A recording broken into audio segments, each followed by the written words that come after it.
That episode was godlike. I just finished it, and it's so good. Oh my gosh. There's no way I can fit everything into this video. No possible way. There's so much. There's literally so much that happens in this episode. The ending of the Owl House has thousands of just references, subtext, things that are just so special throughout the entire show. So I'm going to miss things, and I hope you can all forgive me for that, because I want to talk about the main stuff. I'm just going to be talking about the main stuff, because if I don't, I'm literally going to go on for hours. That's not even a joke. Okay, so before the episode even began, they aired this little trailer, I guess you could say, that was sort of like a mini recap to prepare us all for watching and dreaming, and it was great. Then the real episode begins. We immediately pick up where we left off, where everybody is being taken away by the Collector. And the next scene we see Luz, presumably starting her dream in the in-between, and we hear this voice, which we all know who it is, but we hear this voice calling out to her, telling her that she needs to wake up. And when she does wake up, she finds herself in the throne room of the Emperor's castle, dressed up as Belos, as we all saw from the trailer. And luckily, Stringbean is there with her, which is really nice, so at least she has Stringbean. And we get to hear some cute little sound effects from the little bean itself as well. And she takes a look around, starts walking around the castle, sees the stuff that we saw in the trailer, and then confronts Amity, who starts calling her a villain, saying that it's all her fault. Amity then attacks Luz, to which Luz does not counterattack and simply runs away. We then get to Ida's dream, because we obviously know we're in a dream world here, and she immediately turns into Harpy Ida to bust out of her cage that she's trapped in. And when she tries to escape the prison, she's caught in a net and confronted by her family and Coven scouts that are all trying to keep her captured. They start calling her a monster, and she goes, no, this isn't right. And then her father comes out with another scratch on his eye, because when Ida was a child, she, took out one of his eyes. So in this scene, two of them are taken out, and he says, but I forgave you, which would definitely impact Ida a lot. And then with King, he's confronted by Bill, the head of the Titan Trappers, and says, look at all your siblings. See all your dead siblings? Isn't this awesome? I wanted to show you our new collection. Why are his eyes black What's pits? wrong? Look, here's a spot for you on the main place. Here you go, bud. It's time to die. It's really creepy, and these are all just like nightmare realms. Then we cut back to Luz, who's running away from Amity, and she goes into the Willow Memories tree area and finds Willow. And Willow does the exact same thing as Amity, calling her a villain, saying she destroyed her home. And while running away from Willow, she goes to Gus, who is in his Grom outfit, and he's hosting basically Luz and saying like, oh, she's so trash, dude. She's the villain here. She's the real villain. And when she tries to tell Gus that she didn't mean for all this to happen, he shoves her off the stage and says, tell that to him. To which we immediately cut, and we see Hunter looking over at a freaking stone flapjack in the distance, which just immediately, my heart sank when I saw that. And he goes on this monologue about how Flapjack was his best friend, and he even calls Luz out for having it all. Like, why does she get to keep her palisman when he has to give it up? Because he helped her. By helping her, he lost his palisman and Luz gets a palisman. Like, that's just not fair. The rest of the gang then join up with Hunter and they all confront Luz together, to which Amity then challenges Luz to a witches battle. And we all knew that this sounded off at first. Even Luz immediately caught on. Knowing that Amity would never misquote Luzura, she immediately realizes, hey, this isn't Amity. And I really like this touch because Amity, I feel like, said that on purpose. I don't think this is the Collector misspeaking. I'm pretty sure this is Amity giving her keys. Because later we see that Amity, through sheer force of will, can just like overcome the Collector's control. But anyway, once Luz realizes that these are all fakes, she's like, all right, bring it on. I'm ready to attack. And then we can actually see at this moment that they get unpossessed for a second, and then they all know, hey, Collector, he's the one controlling us. So all this stuff that we see in the trailer seems to be resolving pretty quickly, which is honestly really nice. Amity then says the line from the trailer, you turn on the light, which is basically handing her the light glyph, which is the secret to waking up from this control. Which at first I was like, okay, that's a little convenient. The light glyph can just stop that, but then it kind of makes sense later when we learn a little bit more about the glyphs. So thanks to that, Luz is able to wake up, and right by her, we see that Ida and King are also being controlled by the Collector, being put through all these nightmares. And she uses light glyphs to get them out of their control, and we get an adorable reunion scene. It's so cute. And then we immediately cut to the Collector, who's complaining about how, hey, I don't want to do this. King's gonna hate me if I keep doing this, which I really like because it doesn't show that the Collector is like holding a grudge or like that he's angry at them. He wants to be their friend, but it's possessed Rain who's the one telling him to do all this. Or I guess I should say Belos. But anyway, Belos tells the Collector, why don't you just wipe them out? To which the Collector says, again, I just want to be their friend. I don't want to hurt them. But my powers wouldn't work on King regardless. And then Belos is like, what? The dog? And I like this because he didn't know. He actually didn't know. And then the Collector reveals that, yeah, he's a Titan. And then goes even further to say, hey, you know that big old beating heart in the castle? Yeah, aren't Titans just awesome? And this literally implants the idea for Belos to be like, yeah, I don't need Rain as a vessel anymore. Rain's powerful, but the Titan, bro? The Titan? That's where it's at. And we all knew this was coming, which we were all, oh, it's so cool, dude. It's so cool. We're gonna get there. So Belos suggests that the Collector go and play with Luz, Yda, and King themselves, while Belos takes the little warp star to fly around with and heads down toward the Emperor's castle. When the Collector then confronts Luz and the others, he goes on and talks about why King is choosing the spiders, quote unquote, itsy bitsy spiders, humans, whatever. It's another way of saying like they're just things, there's toys. And basically, we figure out in the scene that the Collector doesn't really have, like, empathy or doesn't really know what morality or death is. They can't really comprehend that. Like, when a toy is broken, he can just fix it. He doesn't really know these things because he's like an immortal god thing. But anyways, as we know from the trailer, they start playing some games. Before we get to the games, though, we see Rain is going absolutely crazy trying to get Belos out of them. But Belos' will is just too strong. In the next scene, we get to the archives where we can see the rest of the gang kind of just sitting there as puppets, so they can't really do too much, but we start to see that Amity moves through sheer force of will.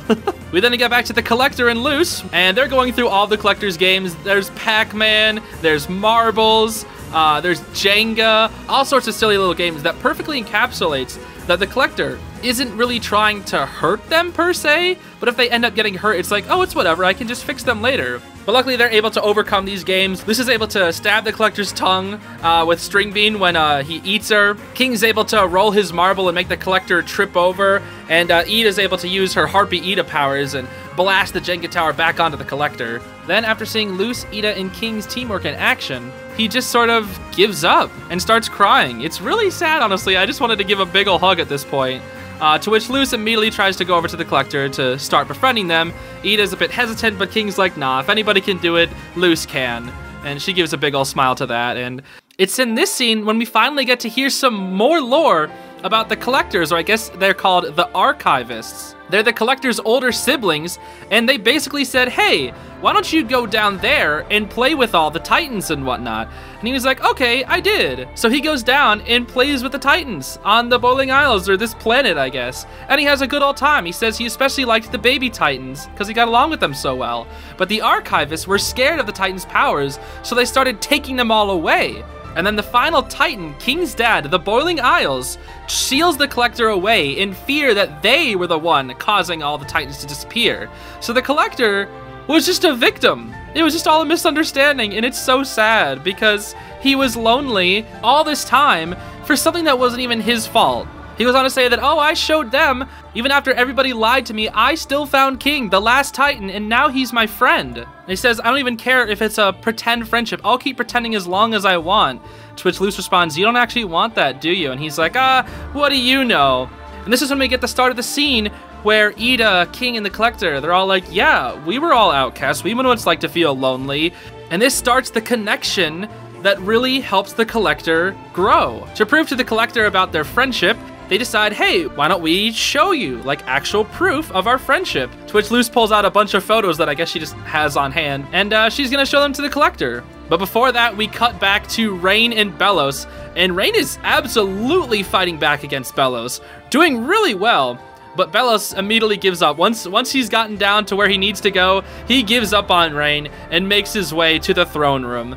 To which Rain realizes, oh no, I gotta do something. He's gonna take over the Titan right now. Then Belos, sneaky as he is, hides underground, ambushes Rain from beneath, bites their arm, and then keeps part of the goo to suffocate them while the rest of Belos, aka a head arm and like half a torso, and he just going straight for the Titan. And then Rain reaches out towards their instrument, going for one last attack to try and stop Belos, and they nearly succeed. The tiniest little goop makes it onto the heart of the Titan, and that's all it takes. That's all it takes for Belos to win. He even gives Rain the nastiest look and mocks them by saying, "Oh, you worked so hard, didn't you?" I love this shot of Belos. It's so cool. I mean, all the shots of Belos in this episode are godlike, bro. I love this villain so much, dude. Definitely one of my favorite villains of all time now. He's just so ruthless, dude. And then we immediately get into like some JRPG stuff, right? Where once Belos possesses the Titan, it's on sight. We see Goop spread faster than ever before because he now has access to the most powerful being in this world, and we even see the eyes start to glow. It's so sick. Back in the archives, Amity, through sheer force of will, creates a light glyph, even in her puppet form, which helps wake up the rest of the crew, and they realize that pretty much most of the other people in the Boiling Isles have been trapped here. And they even see that Camilla's there as well, and they start trying to go to help her. We then cut back to Luz and the Collector, where they show the Collector the Owl House at first. They talk about how they all first met, and it's a really heartwarming scene because I love this little part of the episode because even though it's so tame, it's so good in more ways than one, because not only do we get to reflect on Luz's entire journey, but it's because of the reflection through this journey that we not only get to re-experience the entire Owl House, but re-experience the lessons and growth that all the characters went through, and we get to share that right with the Collector. The Collector then sees a photo of the Grudge match and is like, "Ooh, that's a game. That game looks fun. I want to go there."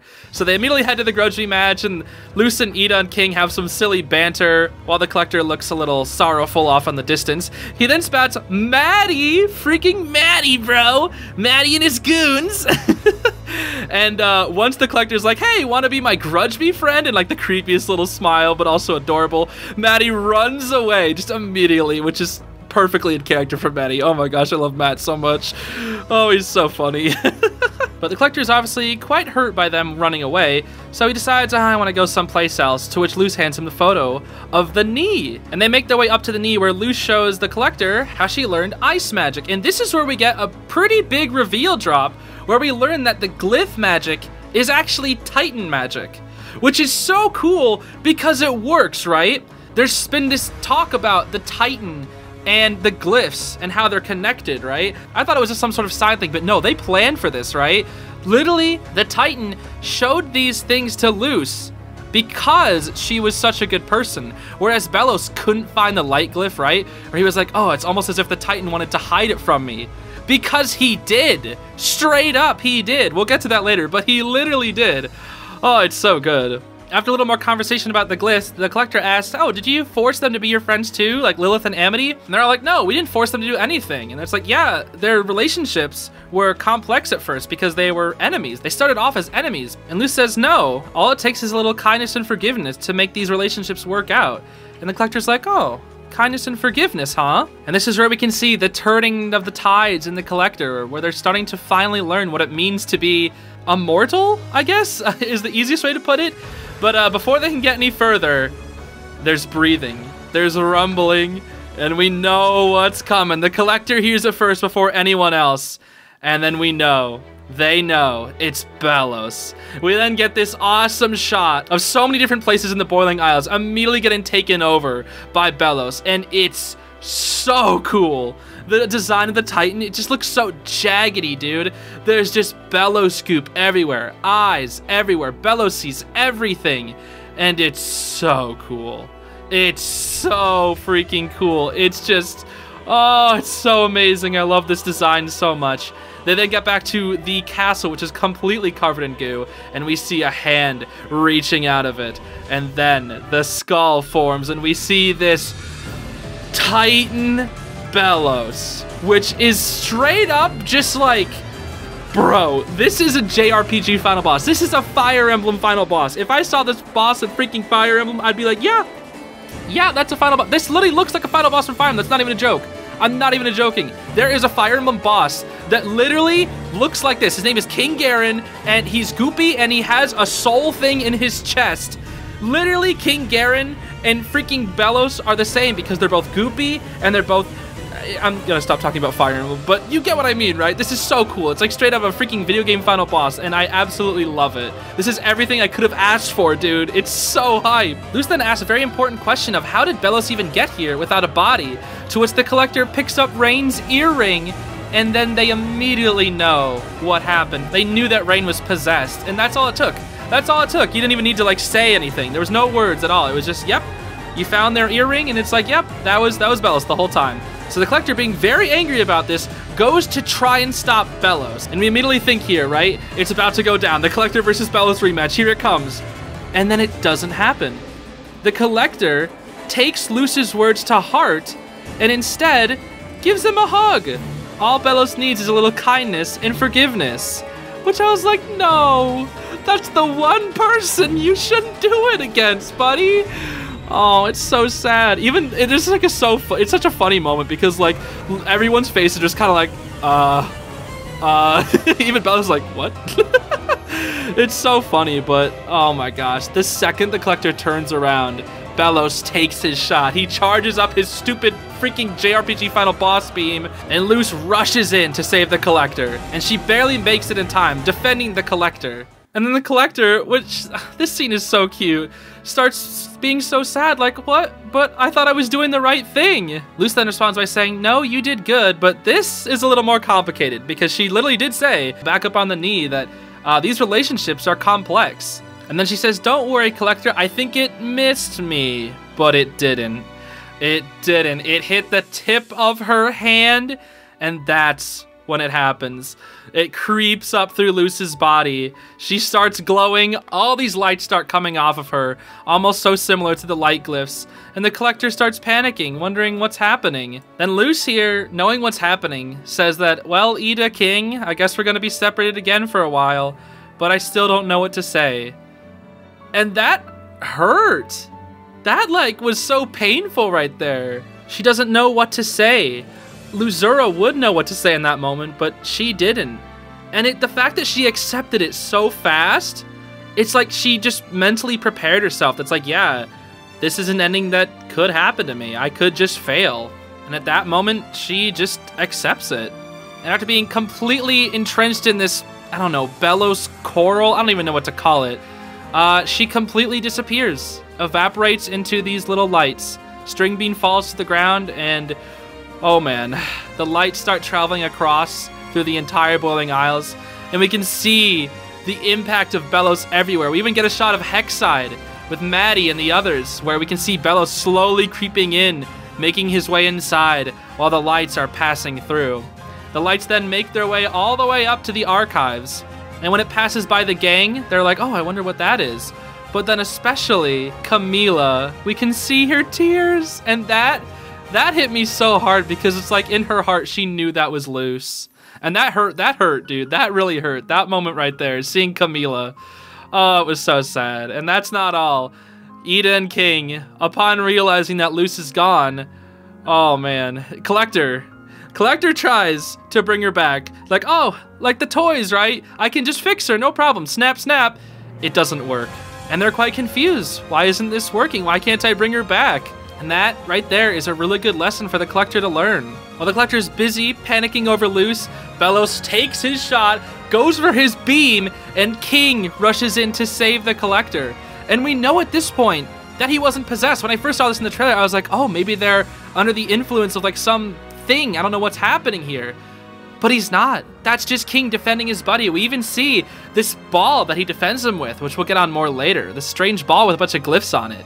Ida then says, move out of the way, kid. I don't think I can control myself anymore. And with their tears, we see Ida and King team up to try and take down Belos. Both of them using the utmost of their abilities. Ida with the Owl Beast form, and King with his Titan magic.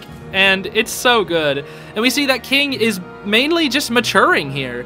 He's not like being possessed by the Collector. This design right here is just him getting older, I guess, or just fully embracing the fact that he can use Titan magic. We then get back to the Collector, who loses grip on the last little ball of light that they caught before Luz disappeared. We follow this light into the in-between realm, where we see Luz sinking into nothingness. She says, oh, I know what I should have said. I should have thanked them. And at this point, Luz gives up, but she is pulled out of this water, I guess, by none other than King's dad, the freaking Boiling Isles Titan himself. And oh my gosh, I love this character. He's so funny, bro. He's so good. And he has like just a few minutes of screen time. I love him, dude. He's so good.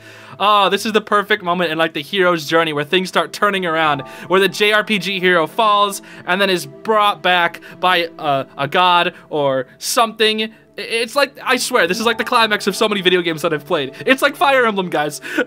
Okay, I'll shut up about Fire Emblem again. But anyway, we have King's dad. Hooty is in his right eye. I don't know why. I remember when I saw that on the freaking poster, I saw something sticking out of the Titan's eye. And I remember I recorded, I was like, oh, that kind of looks like Hooty. But I cut it out of my trailer analysis because I was like, nah, surely not. Why would it be Hooty? Because I zoomed in, I didn't see like a Hooty face. So I was like, that's probably just like part of his hair or something. But nope, turns out it actually was Hooty. And I'm so mad for cutting that out, but whatever. I absolutely love the drip that King's dad has on. A freaking old man bathrobe. His pants are like glyphs, but it looks like something straight out of like, I don't know, Hot Topic or something. And his bad girl coven freaking t-shirt. Oh, it's so good. It's so funny. They then start having this whole long conversation about like being stuck in the in-between realm where it's like, oh yeah, I've been stuck in here for a while, watching over my son and all the people who are connected to his life. So he knows about Luz and pretty much everything that King and Ida and everybody else are up to. And that this world is an in-between of like every single realm. And then we get to a really nice scene where Luz is able to sort of overcome her doubts about herself, where the Titan confides like, oh yeah, I made the mistake of blaming the Collector and sealing them away. And Luz is like, well, I made mistakes too. They sort of both confide that they both made mistakes. And she asks, does that make us as bad as Belos? And then he's just kind of like, what? What are you on? Are you on Ida's apple blood? Like straight up, he actually says that. Anyway, King's dad then goes on to say, no, we're not like Belos, because our wishes to protect our families comes from a genuine place. All Belos wants is to be the hero of his warped reality. And I really like that, because no one was able to tell Luz this, right? She had all these thoughts, but nobody who shared common ground enough to be able to prove those doubts to be wrong. And I love how that's King's dad. King's dad is literally, he's such a good character, dude. He's only on screen for a few minutes, but he's so godlike, dude. After this conversation, though, we start realizing that King's dad is disappearing because Belos is affecting his actual body, the Boiling Isles. This version of King's dad is also going to die. So he's like, well, are you ready to fight Belos, save the world? Because you better be, because I'm giving you the rest of my life force. And that's so nice. Because he's like, you helped King out so much, let me use the last of my life to help you. It's so nice. We even see all the glyphs on his hands just immediately just become, they just exist. So that's just straight up the Titan magic. That's his magic, dude. It's so cool. It's so freaking cool. And this is where such an important scene happens, where Luz asks, are you sure you want to give this power to me? And like, there's so much subtext here, dude. I wish I could go over all of it. But he says, well, you look like a good witch, which is a reference to Good Witch Luzura. And he's like, well, then there's no one else here as well. But it's up to you to choose. Will you choose yourself? You have to choose yourself. No way. And I was like, bro, you can't do this to me. Because Ida, back in episode, 2 or whatever, she was like, you have to choose yourself. And that is echoed all the way to this episode. You have to choose yourself, Luz. Gosh, it's so darn good.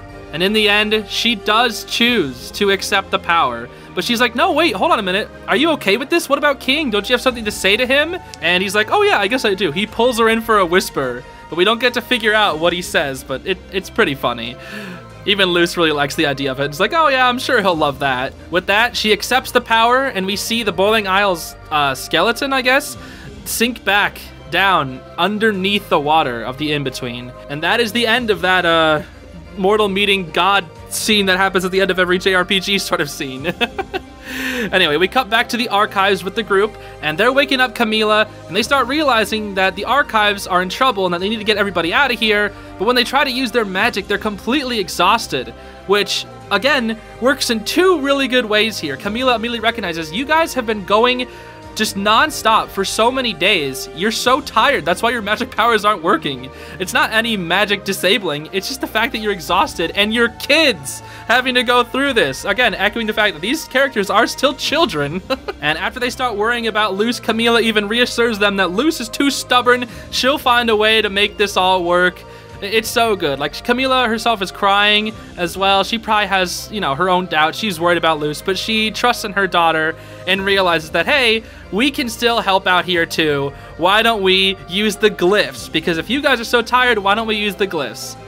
And this is so good because it again is like, this is the last of the Titan, right? We're using the Titan's glyphs, everything that the Titan gave us, everything the King's dad has given us, we're gonna use it all to defeat Belos, and it's so good. It works narratively and poetically. It's like, oh, everything that the death from Puss in Boots isn't, it is here. From this scene, we cut back to Belos, shooting his beams, absolutely going crazy versus Eda and King, and they're fighting pretty well, but the Collector tries to stop them. And he's so worried. It's so cute. I really love the Collector in this entire episode, dude. He's so good. We even see that his powers aren't really working because Belloscoop got on him. So his powers are basically nerfed. Because again, as we know, the Collector's powers don't work on Titans. So because Belos is infused with the Titan, when the goop is on him, he can't use his powers as effectively. In a desperate attempt to protect his new friends from the Belloscoop that is creeping up upon him, they just start breaking down in tears, and they don't even know what the tears are. They're just like, what is this? And it's so good. This is so good for the Collector's character here. Then while they're all distracted, Belos tries to go for one big last grand slam, but then we know who's coming back. Luz has returned. Bro, forget Collector Luz, forget Possess Luz. We got Titan Luz. Titan Luz, guys. It's on site. The second she shows up, I was like, yo, bro. Yo, it's so cool. This is so freaking sick, dude. Oh my gosh. Millions of redraws immediately. I can already see this freaking design being posted everywhere, and I'm about to consume every last freaking drawing, dude. It's so godlike. And what's so funny is she enters by trying to come up with some cool lines like she would if she's the main character in her freaking Lazura book. Oh, it's so good. She's a full-fledged witch right now. It's adorable, dude. It's such a good scene. And then this is when she uses the Titan's magic. You know, we see this little golden ball of all these glyphs. So it's just combining all the Titan glyphs together, using them to their utmost ability, and they just go absolutely nuts, dude. While Luz is still trying to get the hang of having these new powers, the Collector sees that the Archives are in danger and flies away from their group to try and go protect it with what little power he has left. The trio then make their way up back to where Belos originally performed the Day of Unity, and we see all this Belloscoop with just endless faces coming out of them, trying to end their lives, and they are getting super close. Luz is still a bit rusty with her powers, but Eda, being the teacher that she is, tells Luz how to focus and draw the glyphs correctly like a real witch from the Boiling Isles. And using these powers, combining all of their talents together, they're able to fend off all this Belloscoop and turn it back into the regular Boiling Isles stuff, even just covering it with like this grass instead of all the nasty Belosness. We then cut back to the Archives where we see the gang protecting all the people in there, trying to get them to safety. And since Belos is possessing the Titan, the head starts to move, meaning that the Archive sitting at the top of the horn starts falling off. But before it can start falling off, the Collector grabs it using their puppet strings and is holding it up to help out in any way that they can. And I love this so much. Everybody even realizes, like, wow, that's the Collector. They're helping us now. I love this scene so much because the Collector is still, like, the Belloscoop is spreading on their arms, but he's doing his best to help out. And I love that so much. We get back to the trio once again, and they're going crazy, absolutely destroying all of Belos, but then realizes that the powers are about to wear off, so they need to stop Belos at the source. And if you remember what Eda said back in freaking early game season 1, where does magic come from? It comes from the heart, dude. Oh, this show is so stupid, and there's even more awesome moments. Oh, I love it. Okay, so they aim to take Belos out at the core. They go straight down to where he is, and we see Rain being completely overtaken by all this Belos goo. And I was so scared when I saw this shot because I was like, no, please, don't let them die. I even posted on my freaking Twitter, I was like, you better not let Rain die. And thank goodness, the group immediately sees them. Ida comes up, gives them their glasses back, and rescues them from the Belos Cube. Thank goodness that Rain's okay, dude. Oh, I'm so happy. They really deserved their happy ending. And I'm so happy they didn't die. And the reunite scene with Ida is just, it's so good. It really is so good. They once again know that the powers of the Titan are about to run out, so then they confront Belos. And this shot, dude, this is a JRPG final boss. You can't tell me otherwise. Look at this. Look at this. That's a freaking final boss of a video game right there. Oh, it's so cool. Literally so godlike. Oh, it's so cool. Belos just looks so evil and menacing up there. So Luz rushes in immediately. Beautiful animation, by the way, and runs up to Belos, grabs him by the ribs, and just starts yanking on him, trying to get him detached from the Titan's heart. And this is when it happens. Belos taunts Luz, saying, you cannot defeat me, like a final boss should, dude. And we see hands, just infinite hands coming out from the heart to attack Luz. But she's not alone. Us weirdos have to stick together. Ida, Rain, and King all protect Luz so that she can finish the job. And this is where we get the full circle. It comes full circle.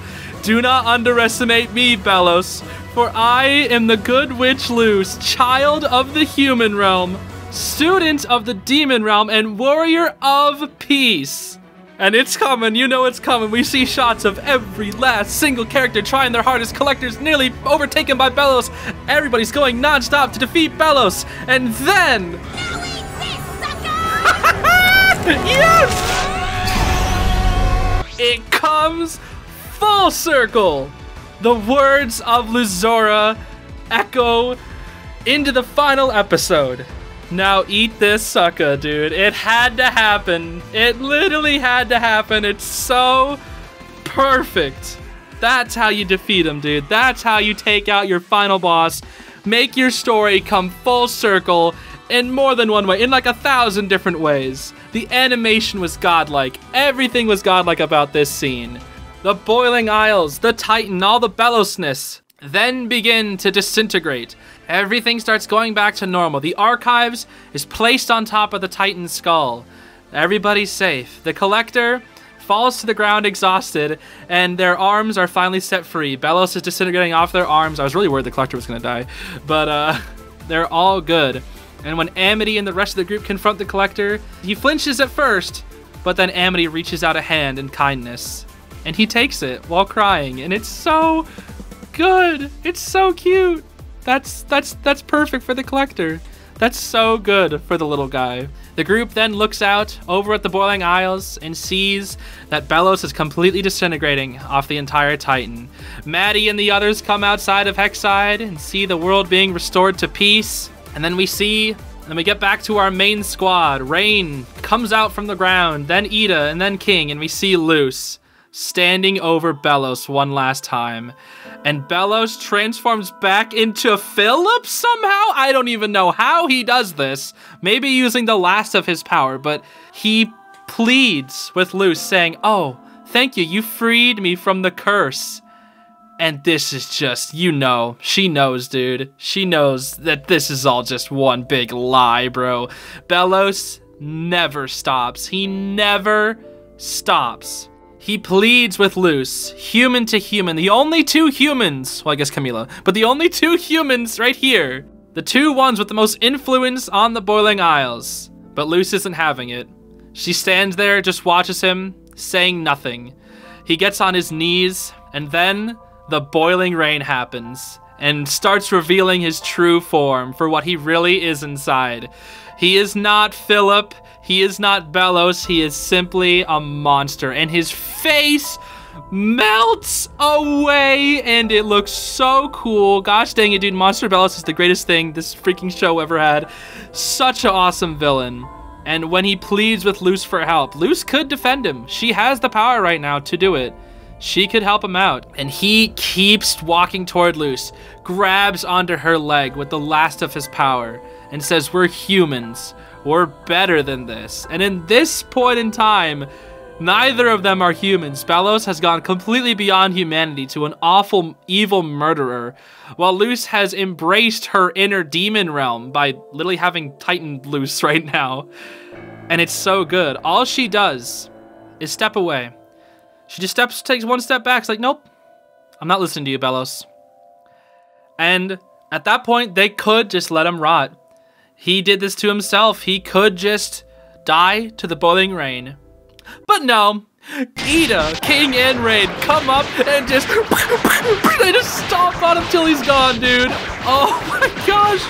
Putting him in his place, stomping Belos into the ground, and that's how he dies. That's how they finish him. They even just complain like, ew, some got on my foot. That's how he goes out. They straight up kill him. They don't let him die. They kill him, dude. That is how you finish off your villain, bro. Belos. What a villain, bro. What a villain. Oh, he's so good. Literally never stopped once. Gosh, it's so good. At this point, after Belos is gone, Luz, all the powers come back out of her, and we see the Titan of the Boiling Isles roar one last time. And King gets to see his dad, sort of, for the first time. And when Luz falls from the sky, the trio come over and catch her. And then they just sit down on the grass, just in disbelief of what happened, of relief of it all being over. So many emotions probably flying through their heads right now. And then Luz passes on the message from King's dad, and it's, I loaf you. Bread puns, bro. Bread puns! Like, that actually became important in the finale, dude.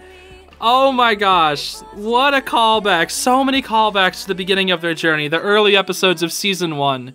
It's so funny, dude. And this is where Luz's final narration of the Owl House begins.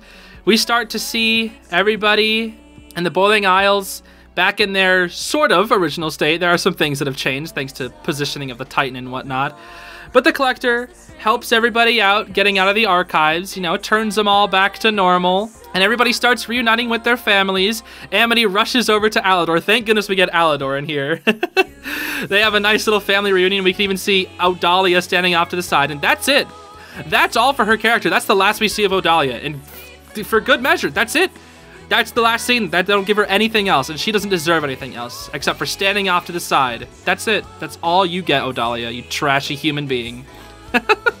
Gus reunites with his father, very sweet, even does some little pranks. Willow reunites with her fathers, and then while Hunter looks away, very somber-like, since he has nobody, Darius comes up and pats him on the head. Eber comes up on his shoulder.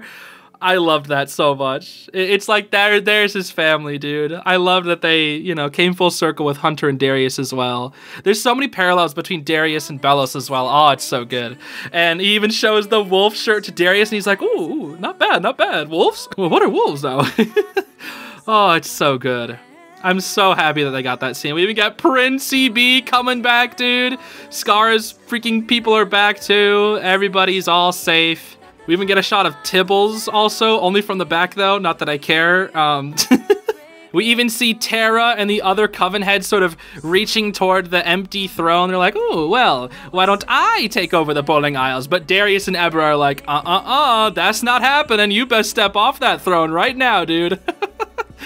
It's so good. We even get a nice scene with Katz and Steve confronting these Emperor's Coven soldiers, and they all throw off all their masks, so it's nice to see them getting their face reveals and whatnot, and, you know, being free from Belos' control. Back at the Owl House, Eden, everybody starts resting on the nest even, and the Collector comes by and says hi, bringing the entire gang back together. Everybody's back together. Amity and Luz get their reunite kiss. Camila comes over and they have a nice family hug.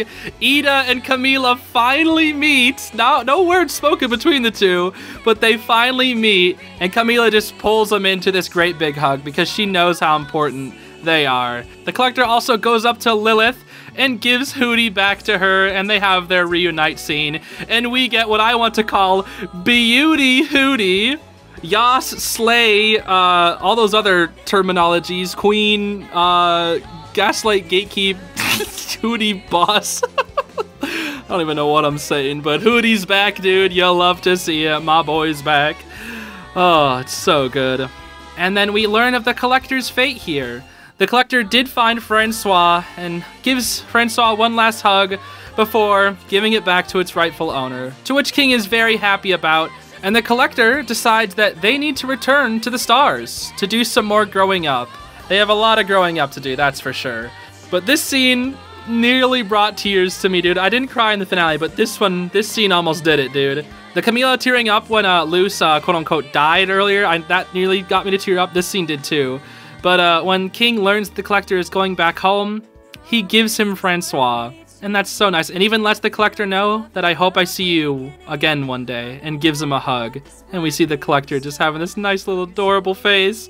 And I'm so happy that the Collector had a good ending, dude. I was really hoping they had a good ending, and they did. It is then revealed that with the passing of King's dad, glyph magic no longer works. Luz studied glyph magic. That was her main way of using magic in the Boiling Isles, being a human. And now she can no longer do that. We even see tears coming from her. This chapter of her life comes to a close. But as she says, a new one is birthed, where she puts on her hat and gets String Bean back in the staff form, and we see Luz starting a new chapter of her life, which immediately cuts to a Luzura figurine. And the second I saw this, I was like, time skip, time skip, time skip. And then I see Luzura picking up the Luzura and putting it in a box, and I was like, this is time skip, bro. This is time skip, and it is. We have a time skip of what I believe to be 3 to 4 years. And we see that Luz actually went to Gravesfield for her high school. And at first you're like, huh, I guess she went back to the human realm. But then it starts panning to a bunch of little pictures, which are all really adorable. To a bunch of times with all of her friends. Ida showing Camila Appleblood probably has to be my favorite of this. And then Camila walks in, and she's like, oh, it's time to head off for college, I guess. Remind me, what major did you pick again? And then, of course, echoing Luz back in Season 1, once again, she picked all of them. And it was revealed that she does not go to college in the human realm, but in the Boiling Isles. She's going to the College of Wild Magic. And we see Luz's new time skip design, which is awesome, dude. She has this new, I want to say, eyeliner, I guess? She has Amity's necklace on her arm. I think she has like a little String Bean tattoo or something. Something there. And String Bean is still with her, of course. And she keeps her fluffy hair kind of from the Season 3. I love this Luz design. It's peak, dude. And we get so many godlike time skip designs that it's not even funny. It's not even funny, dude. It's so good. We then see V immediately next, who has grown out her hair, and she's chilling with Owlbert, dude. It's awesome. It's so cute. There's little pictures in the background, like with String Bean and a pumpkin. It's so good. I love these time skip designs. And then similarly to the first episode, Owlbert flies through the door in that shack that's in the back. And that is still up. That is still the portal to the demon realm. They can still go through it. It's like their own personal thing. They didn't tell anybody, no freaking government involved, none of that. It's just their own personal thing. You know, they found it. They're the only humans that really get to cross into that realm. And I really like that, but let's hope no freaking YouTubers ever go into a old shack and be like, oh guys, let's film a 3 a.m. video here, and they end up going to the Boiling Isles, but whatever. The credits start playing, and we see Owlbert flying across the land, where we finally get the reveals of all the characters' post-time skip designs. With Willow up first, where we can see she has fully embraced her flyer derby sportsness, and I guess she's probably becomes a professional flyer derby player. I especially love the headband with a leaf on it on her design. Very cool. She flies down into the woods, where we see that Hunter has become a palisman carver, learning from the best, Ida's parents. That's so good. And that he has a new palisman, some sort of bluebird. And shortly after the finale, Dana confirmed on Twitter that this bird's name is Waffle. That is adorable. It's nice that he has a new palisman, but we'll always remember Flapjack, of course. And we do indeed see Flapjack here. Hunter and Willow then start running through the woods hand in hand, so we definitely know that they're canon. And we see Flapjack's grave that says, "Thank you for finding me, H," from Hunter, where Willow uses her plant magic to grow some flowers for old Flap. So Flapjack will forever live on in our hearts, dude. The only person who fell. The only 2 characters, I guess I should say. Well, 3. There are 3 characters who died in the Owl House. Flapjack, the Titan, the Boiling Isles Titan, and then Bellows. The 3 characters who died. Hunter and Willow then make their way to Hexside, where we can see there are plans to rebuild this place. And we see Lilith's timeskip design, which is awesome. She's like a researcher. And Hootie is with her too, so Hootie and Lilith are always together. We then see Amity coming down on this very strange abomination new flight thing. I guess Alador's been hard at work. We'll see more of that in just a second. And we see Amity's timeskip design, which is awesome. She's combined 2 of her hair colors, where the back end is sort of green, and then the other half is the purpley, pinkish, whatever color that is. I don't know what it is. But it's nice to see Amity's new design. All these new designs are so fire so far. And I imagine that since Amity has a little book with her, that I imagine she also becomes a writer as well. She starts writing books, because if you look at the cover, it looks like the story of, you know, the Alice that we just watched. We also see that Maddie has joined the Construction Coven, which is awesome, so perfect fit for him. And then we also get the reveal of Harpy Lilith. It happened. It literally happened, dude. So many things happen in this finale. It's so cool. We get Bump tending to his garden, which is awesome. We get freaking Principal Bump. That's right, everybody. I've got a freaking Hootie accessory. Oh, I gotta love the Bump, dude. Our boy Princey B winking to Hootie, dude. It's so good. And then we get to Alador, who has continued his research in removing the Coven sigils. Got some really cool gauntlets going to work there. And we even get Darius and Alador. So we know in the background, these two have always had some beef, right? People think that they're exes, you know? They think that's a thing. But in this scene, Darius is sort of shaking Alador like, whoa, whoa, whoa, we actually did it. We actually removed the Coven sigils. And then Darius is like, hold on, wait, this is my ex, probably. It's so good, dude. So there might be something there, you know? Darius looks a little flustered. There might be something there. Regardless, it's so awesome to see that Alador has continued his research in really good ways. We also get post-timeskip rain design, which honestly is fire. So good. They still have the marks of Bellows, but I actually really like that so much. Their design is fire, dude. All these freaking timeskip designs are so cool. We even see the background Hexside students getting designs. It's awesome, dude. There's infinite little details here, and I could go on about it forever, but I'm not going to, because this video would end up being literally forever. But just in this freaking finale, just jam-packed with references. We even see that Emira is probably like some sort of research assistant for her dad, and we can see that she's not using like illusions to change her appearance too much either.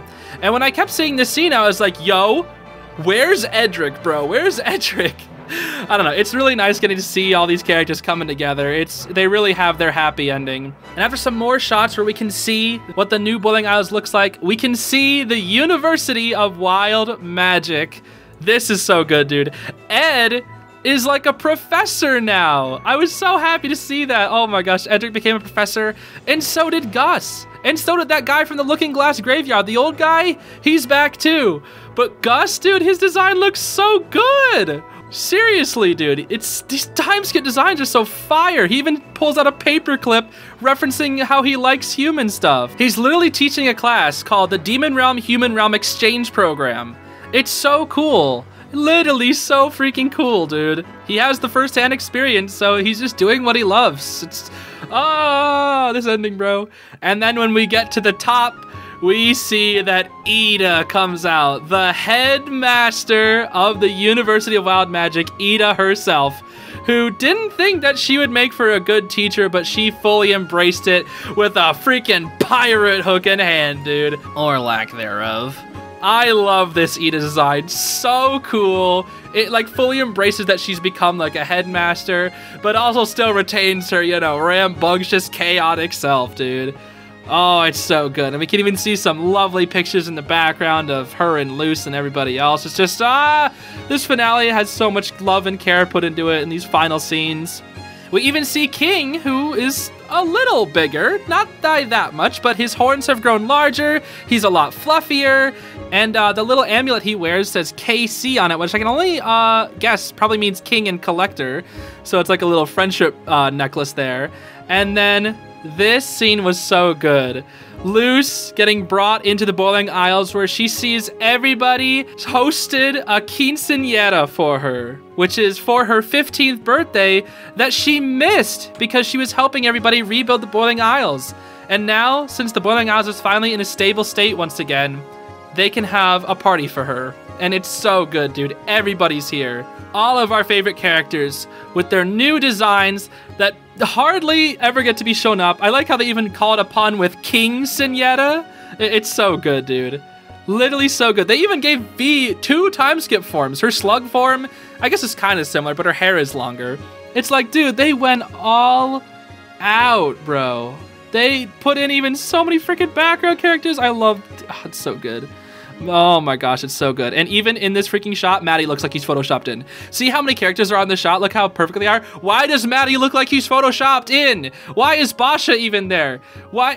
Dude, I swear, Maddie, he has a curse. He will always look like he's photoshopped in last second. That's not even a joke. He literally looks like he's photoshopped in. He's not even looking the right way, bro. Anyway, enough about Maddie. Dude, even the freaking Bat children have time skip designs. It's so crazy. Oh, it's so good. Everybody starts talking about how, oh, you're human quinceañera. We tried to make it as identical as we possibly could, but there's a whole lot of things wrong with it. You know, lots of different things that are just so awkward about it. It's all just a Demon Realm version of the quinceañera. And even the Echo Mouse is back, bro. It's like, bruh. They brought back everybody, dude. It's crazy. Steve also just has a bunch of spiders crawl on him. It's insane. Literally, there's so many details in every one of these single shots, and I encourage you to just watch the freaking video for yourself and just look at them all. It's so beautiful. And we even see that King has discovered his own glyph magic. So he has the powers of a Titan, but I'm gonna guess that each Titan's glyphs are different. So these are Kings. And I like this. It's like a circle with like 2 horns, then beneath is like, I don't know, some sort of shape. But that's the new light glyph. It doesn't seem to be as powerful because he has to draw it really big just for a small one. But he's working on it, dude. He's developing his Titan powers. And they're like, oh, well, guess you have a new Titan glyph language to learn now, Luz. And I love it. It's so good. It's just so good. It's a new chapter for all these characters. And they even bring the Collector back too. Well, sort of.